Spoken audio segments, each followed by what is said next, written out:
Hey everybody. So China has been in the news recently with regards towards AI, stating that would probably be the understatement of the century.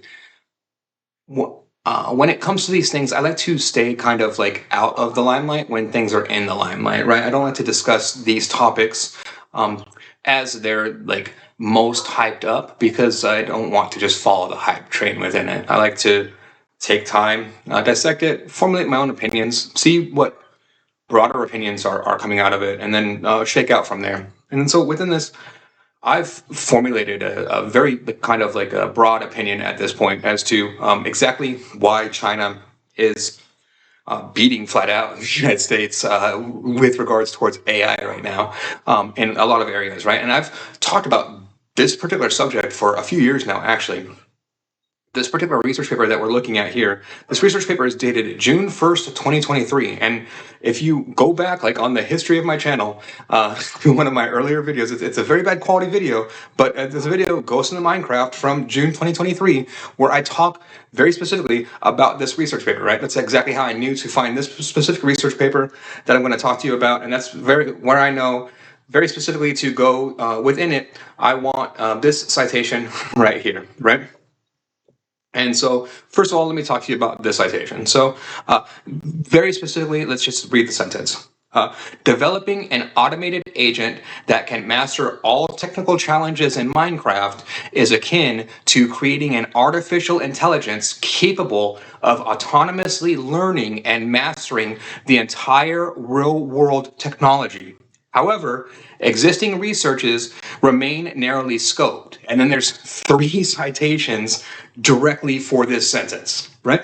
So there's 3 citations directly for this sentence, and this is a paper that was printed by the University of Hong Kong, Shanghai Artificial Intelligence Laboratory, Institute of Automation, Chinese Academy of Sciences, etc. Right? So the bottom line is that we know something about this paper, which is that it went through, let's say, a dozen to 2 dozen CCP official eyeballs on every single aspect and every single letter of this paper before it was ever released, right? And then this statement, it's in the research paper, and it's cited with 3 sources.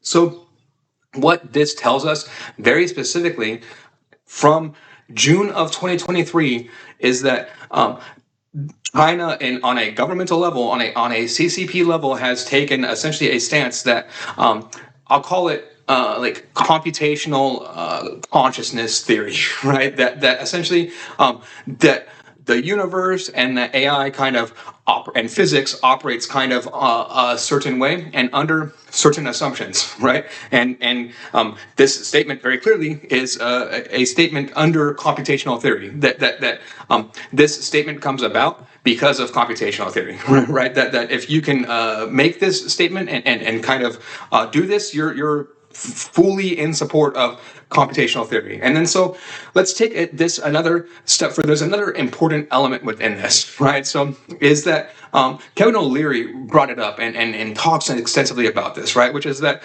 essentially the president of China, Xi Jinping, is the golden shareholder of every corporation within China. He makes and holds decision and sway over every single corporation within China, right?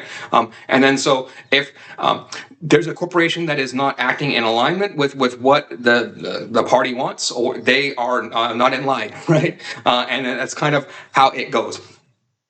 And so all of the research, all of what China's doing is directly in line and supported by the president, right? And then so what is the difference in this situation between that and in the United States? And there's 2 differences, right? There's 2 big differences here.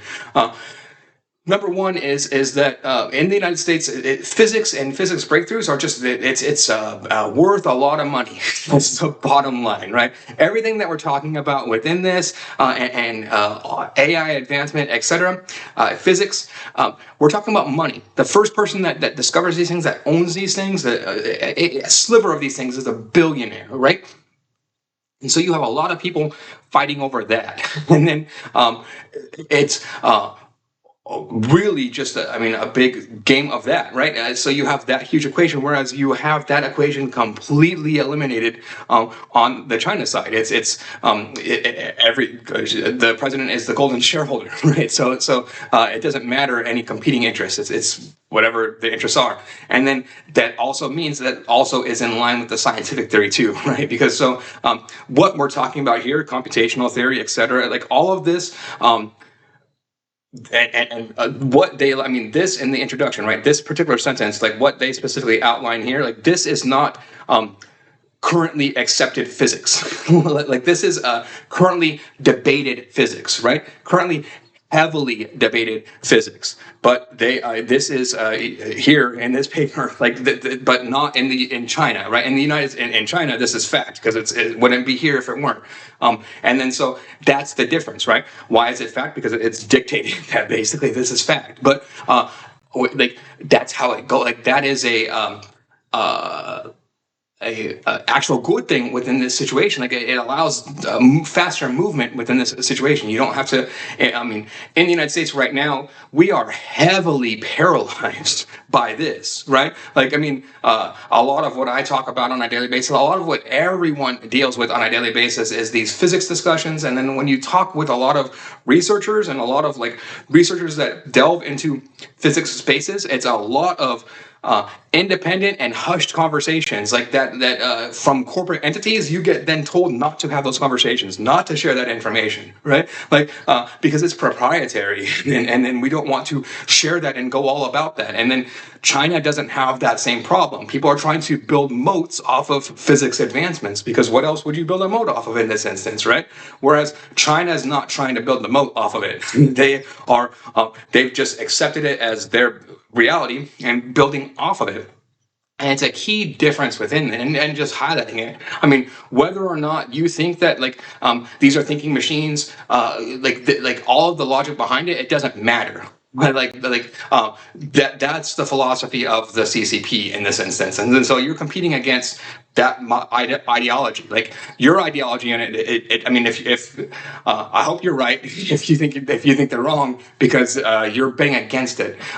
I don't think they're wrong. So here we are, and I'm trying to just educate and point these things out. And so very specifically, why do you see such big gains and such big differences overall within these things? It's a difference of mindset. Like it's a very if you look at this as a pure physics equation and a pure mathematics equation, as they clearly do, then the money aspect isn't important, right? Like building a data center is like building a 500 billion data center is a $499 billion money sink, and everyone that can do mathematics understands that equation. That $500 billion is worth $1 billion within 5 to 10 years.